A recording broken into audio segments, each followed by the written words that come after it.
Okay, hey, first video in a long time, but wow. This is what happens when I leave my garden for about a month and don't take care of it. Yeah. Well, I started taking care of it. I started ripping out some of the overgrown stuff over there, harvested my garlic and got rid of some of the lettuce that had bolted, gone to seed, started cleaning up some of the pathways. I had really let this thing go. I mean, I knew I was supposed to getting some perennial weeds in here that had blown in, and I hadn't really covered and smothered everything this year, and it's like, well, I know that's going to be a problem. I'll get to it later. Well, that didn't happen.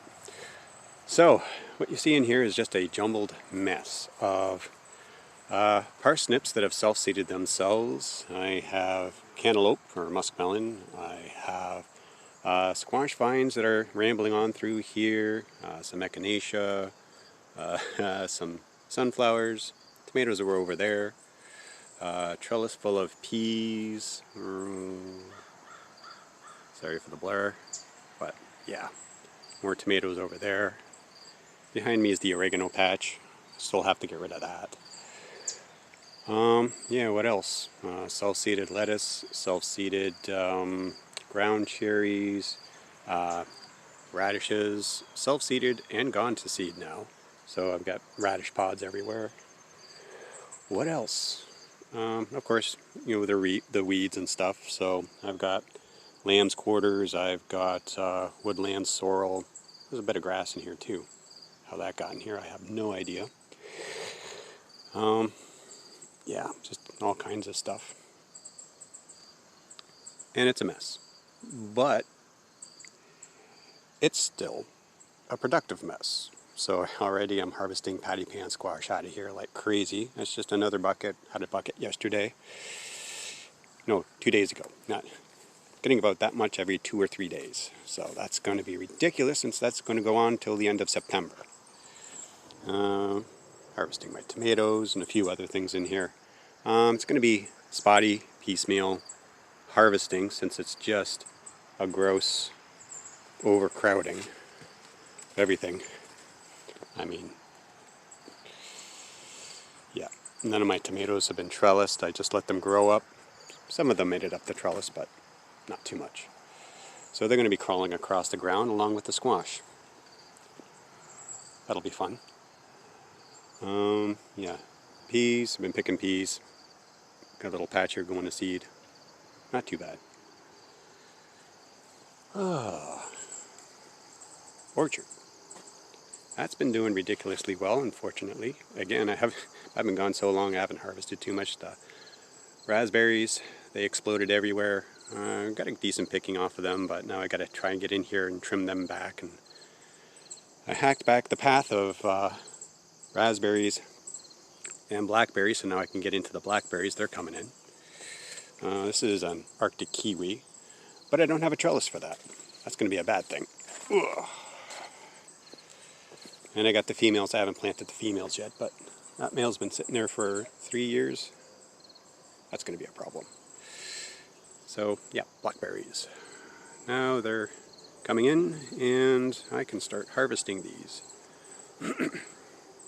That'll be good.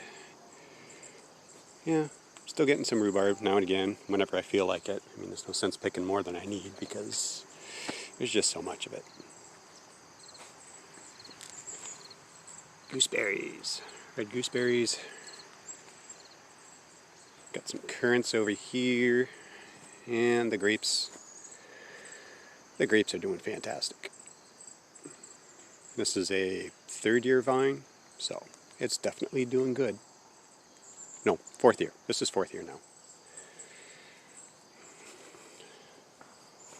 Goofy dog. And most of the other stuff is pretty much done fruiting right now. So it's just the currants, the blackberries, grapes, and gooseberries. A ton of strawberries, but I'll let this, well, grass. I'll let this all go to crap on me. And, well, that was a bad thing. I'll tell you one thing I haven't done is I never really got the physical border in on this side of the fruit orchard. So, of course, everything that's out there just meandered in here. So,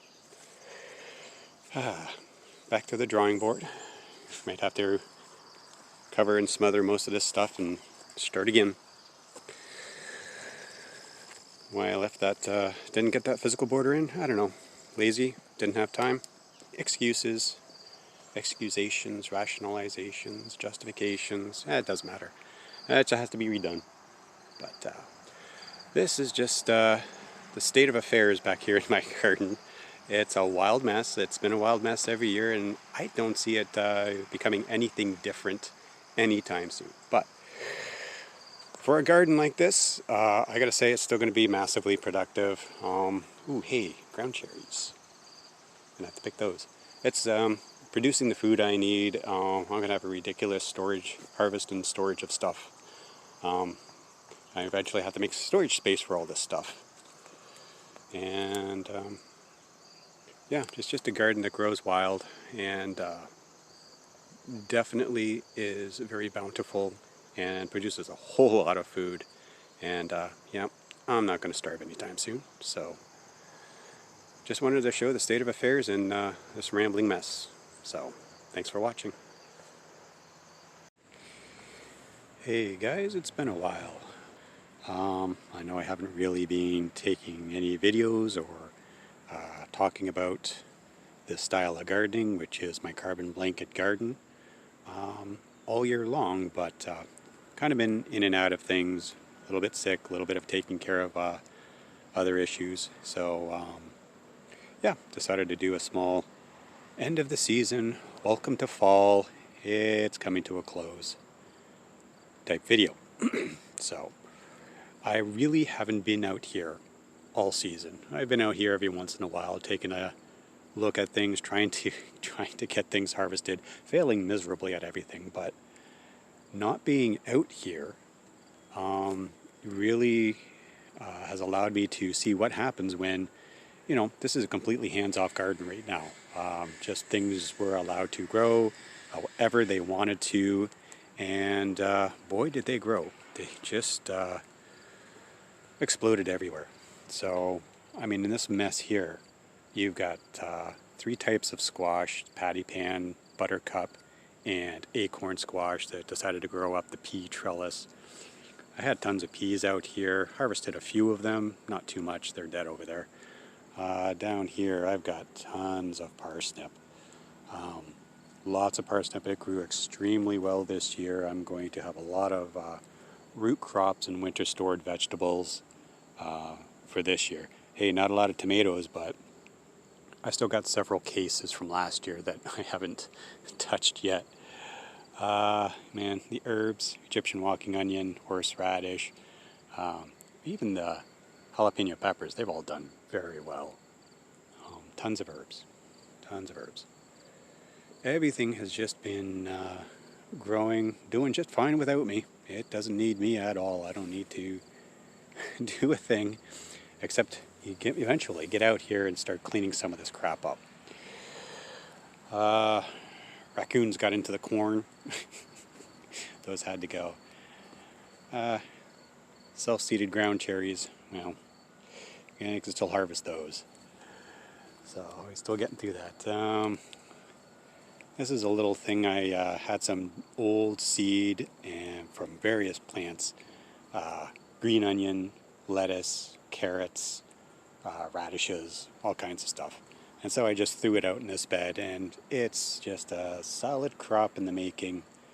I can harvest this well into the first hard frost. Things have just been growing abundantly, and so this is kind of like the power of a wild garden, a very messy garden. But hey, didn't need me to grow, and all I have to do is come in here and start harvesting stuff. Oh boy, the beans. The beans, I haven't been out here harvesting any of them, so I'm going to get a lot of dried bean stock and let those dry up. Let them dry out, harvest them, And I'll have beans for soups and stews and all kinds of things. Yeah, I should get out and harvest some of the younger ones because there's still some good, decent younger beans that I can harvest and have them for fresh eating. Really nice stuff. And I can still do that. But yeah, this has been the way things are. And yeah, obviously kales, perpetual spinach and Swiss chard there, or sulcated ground cherries. I can't get rid of these things. They're going to be in the garden perpetually, so I'm going to live with it. Second year kale. So yeah, the thing I like about second year kale is it produces a lot of these little kind of like floret kales, and that's easy to pick for stir fries and stuff like that, next to basils and the last of the cherry tomatoes, Italian dandelion. So salad greens, more kale. So this is still a very productive garden, and this is the end of September, and I am still overloaded with produce. I'm not even, well hell, I got about 150 pounds of patty pan squash, 10 plants, 150 pounds, not too bad, and they're still growing. They are going to continue to grow until really the first real frost of the year. And I still got to go through in all this and dig them out. Yep, yeah, there is a few more in there. And a few more back in there. And I know there's a bunch way over there. Yeah. So patty pan squash for the win. But yeah, this is the no-till carbon blanket garden in all its messy glory. The rhubarb back there. I could still harvest rhubarb. Yeesh. And yep, just a quick little video on how things have flourished through a garden that is completely neglected, and how productive it is. And I'm pretty glad I have it. So, yep, that's what I wanted to show. And yeah, a lot of work to be done to clean this mess up and try to get it ready for next year. But I think it's worth it. Once I get things set up the way I want to in the fall, then I just don't have to worry. Everything's ready to go for next year. Excuse me. Get some more carbon on the ground, get some more compost, dig out the old compost bins. I've got tons of them, compost bins, all waiting to get emptied out, put out on the garden. The chicken run needs to be emptied out. Replenish the fertility back in here and get it all ready for next year. And then all I have to do is, throw a bunch of seeds on the ground and let her go for another year. And it'll feed me for another year, if not two. So, yeah. This is it for the video. Thanks for watching.